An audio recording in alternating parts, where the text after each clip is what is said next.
সিলেট মাজারে জিয়ারত করতে এসে রাস্তায় ভয়াবহ সড়ক দুর্ঘটনায় এক পরিবারের 4 জন নিহত। সিলেটে প্রাইভেট কার ও ট্রাকের মুখোমুখি সংঘর্ষে এই ঘটনাটি ঘটে। সিলেটের ঘন কুয়াশায় উসমানীনগরের 19 মাইল এলাকায় প্রাইভেট কার ও ট্রাকের মুখোমুখি সংঘর্ষে 4 জন নিহত হয়েছেন। নিহতদের মধ্যে নারী, শিশুসহ একই পরিবারের 3 জন রয়েছেন।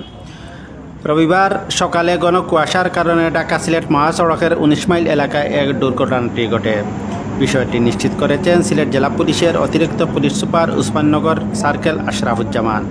নিহতরা হলেন নারায়ণগঞ্জ রূপগঞ্জ থানার আমাইল্লা গ্রামের সুহেল, গাড়ি চালক শামিমা, ইতি বেগম ও আয়ান। জানা যায় রোববার সকালে ঢাকা সিলেটের মহাসড়কের উসমানীনগরে প্রাইভেট কার ও ট্রাকের মুখোমুখি সংঘর্ষ হয়। এ সময় ঘটনাস্থলে 2 জনের মৃত্যু হয়। পরে হাসপাতালে চিকিৎসাধীন অবস্থায় আরও 3 জন মারা যান। সিলেট জেলা পুলিশের অতিরিক্ত পুলিশ সুপার আশরাফুজ্জামান বলেন, প্রাইভেট কার ও ট্রাকের মুখোমুখি সংঘর্ষে 5 জন নিহত হয়েছেন। লাশ উদ্ধার করে ময়নাতদন্তের জন্য সিলেট উসমানী মেডিকেল কলেজ হাসপাতালে পাঠানো হয়েছে। গাড়িগুলো জব্দ করা হয়েছে।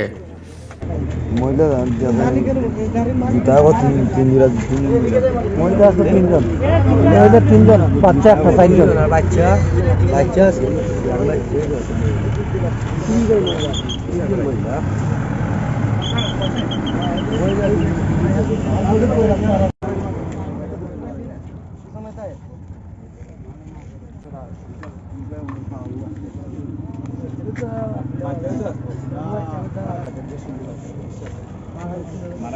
না বাচ্চা আসবো, মা মরে গেছে নিবা আপনার তো কথাই না। ড্রাইভার ভাষার কথা